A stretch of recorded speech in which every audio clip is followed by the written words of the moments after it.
இன்றைக்குரிய உறவுகளுக்கு வணக்கம். ஒரு வாரத்துக்கு முன்னாடி பழனிமலை கோயில் சம்பந்தமா மதுரை உயர்நீதிமன்றத்துல ஒரு தடை உத்தரவு பிறப்பிச்சாங்க. என்ன தடை உத்தரவு அப்படின்னா, பழனிமலை முருகன் கோயிலுக்கு சொந்தமான நிதியை தமிழக அரசு வேற ஒரு திட்டத்துக்கு பயன்படுத்த இருந்துச்சு. அதனால இந்த தடை உத்தரவு பிறப்பிச்சதா தகவல்கள் சொல்லப்படுது. உண்மையாவே தமிழக அரசு இந்த நிதியை பயன்படுத்தாதா, திட்டத்துக்கு பயன்படுத்த தயாரா இருந்துச்சா, வேற எதுவும் நிதிகளை பயன்படுத்தி இருக்கா, ஒருவேளை இந்த நிதியை அப்படி பயன்படுத்தினா என்ன தப்பு, அது சட்டப்படி சரியா தப்பா அப்படிங்கிறத இந்த வீடியோல நம்ம முழுசா பார்ப்போம். இந்த நிகழ்வை பொறுத்த வரைக்கும் முக்கியமான குற்றச்சாட்டு என்ன அப்படின்னா, தடை உத்தரவை பொறுத்த வரைக்கும் முக்கியமான குற்றச்சாட்டு என்ன பார்க்கப்படுதுன்னா, பழனிமலை முருகன் கோயிலோட நிதி, அதாவது அவங்களோட நிதி, கோயிலோட வருமானமா வந்த நிதி, இந்த நிதியை எடுத்து தமிழக அரசு வேற ஒரு நிலமாக இருந்துச்சு அப்படிங்கிற குற்றச்சாட்டு தான் முக்கியமான குற்றச்சாட்டா பார்க்கப்படுது. ஏன் இந்த நிதியை தமிழக அரசு பயன்படுத்தக்கூடாதான்? ஏன்னா தமிழக அரசு தான் அறநிலைத்துறையை வச்சு தமிழ்நாட்டில் உள்ள எல்லா கோயில்களையும் பராமரிச்சுட்டு இருக்கு. அப்படி இருக்கும்போது ஏன் இந்த நிதியை தமிழக அரசு பயன்படுத்தினா என்ன தப்பு அப்படிங்கிற கேள்விகள். உண்மை என்ன அப்படின்னா, இந்த நிதியை தமிழக அரசு நேரடியாக பயன்படுத்த முடியாது, அதுதான் உண்மை. சரி, இந்த நிதியை எதுக்கு பயன்படுத்தலாம் அப்படின்னா, இந்த தமிழ்நாட்டில் உள்ள எல்லா கோயில்களுமே அச்சாரன்சி அப்படிங்கிற ஒரு துறைக்கு கீழே தான் வரும்.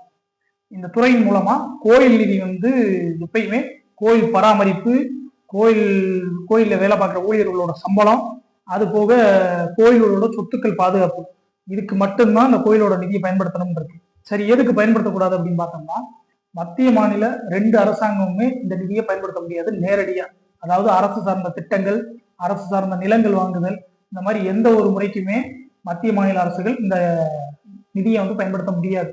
ஏன்னா இது கோயில்களோட அச்சாரன்சியே அப்படிங்கிற ஒரு துறைக்கு கீழே வர்றதுனால இந்த நிதியை நேரடியா பயன்படுத்த முடியாது. இந்த நிதியை பயன்படுத்த முடியாது. சரி, உயர்நீதிமன்றம் இப்பதான் சொல்லியிருக்கா அப்படின்னா இல்ல. இது மாதிரி பல முறை இந்த மாதிரி சம்பவங்கள் நடந்திருக்கு. இதே பழனி முருகன் கோயில்ல ஏற்கனவே இப்ப சமீபத்துல கூட தேனி உத்தமபாளையத்துல பழனிமலை முருகன் கோயில் நிதியை எடுத்து 4.5 கோடி ரூபாய் எடுத்து தேனி உத்தமபாளையத்துல ஒரு திருமண மண்டபம் கட்டியிருக்கு மாநில அரசு. இதை கண்டிச்சும் உயர்நீதிமன்றம் இதையும் கண்டிச்சிருக்கு. சரி, இப்ப உயர்நீதிமன்றங்களோட இதுதான் இறுதி தீர்ப்பா, இல்ல இதுதான் முதல் பிரச்சனையா அப்படின்னா இல்ல. இதுக்கு முன்னாடியும் நடந்த இதே மாதிரியான வழக்குகள்ல உயர்நீதிமன்றம் ஒண்ணுதான் மேற்கோள் காட்டியிருக்கு. அதை திருப்பி இந்த வழக்கையும் மேற்கோள் காட்டியிருக்கு. என்ன அப்படின்னா, கோயில் நிதி என்னைக்குமே கோயிலுக்கு மட்டும்தான் சொந்தம், அதை அரசுக்கள் சொந்தம் கொண்டாடக்கூடாது அப்படிங்கிற ஒரு தகவலை மறுபடியும் மேற்கோள் காட்டியிருக்கு. என்னதான் இப்ப நடந்துச்சு, ஏன் இந்த பிரச்சனை, என்னதான் நடந்துச்சு, ஏன் இந்த மாதிரி உச்ச நீதிமன்றம் சொல்லியிருக்கு அப்படின்னு நம்ம முழுசா பார்த்தோம் அப்படின்னா, பழனிமலை முருகன் கோயிலுக்கான நிதி ரூபாய் 53.48 கோடி.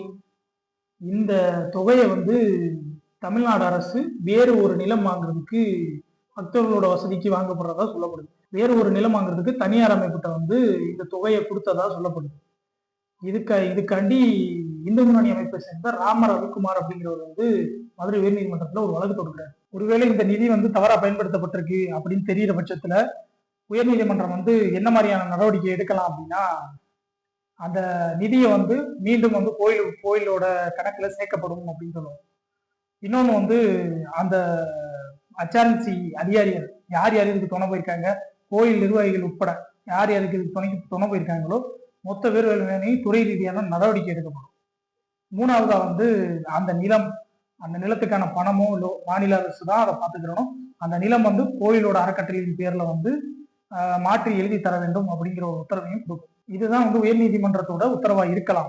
இந்த தடை உத்தரவை பத்தின முழு தகவலுமே நீதிமன்ற ஆவணங்கள் மூலியமா மட்டும்தான் தெரியப்படுத்தணும். இதை சமூக வலைதளங்கள்ல பரப்பப்படுற செய்திகள் என்னைக்குமே உண்மையா இருக்காது. அந்த சமூக வலைதளங்கள்ல தான் வதந்தி பரப்பப்படுது. இதை எல்லாத்தையும் தாண்டி உண்மையாவே இந்த கோயில் நிதி தவறா பயன்படுத்தப்பட்டிருந்துச்சு அப்படின்னா அது மிகப்பெரிய தவறு. ஏன்னா கோயில் நிதி அப்படிங்கிறது பொதுமக்களோட நிதி, அது தனிப்பட்ட யாருக்கும் சொந்தமான நிதி கிடையாது. நம்மளும் பயன்படுத்தக்கூடாதுன்னு தான் நினைக்கிறோம். அது சட்டப்படி நடவடிக்கை எடுக்கக்கூடிய ஒரு நிகழ்வு தான். சட்டப்படி நடவடிக்கை எடுக்கப்படுமா அப்படிங்கிறத நம்மளும் பொறுத்திருந்து பார்ப்போம். நன்றி.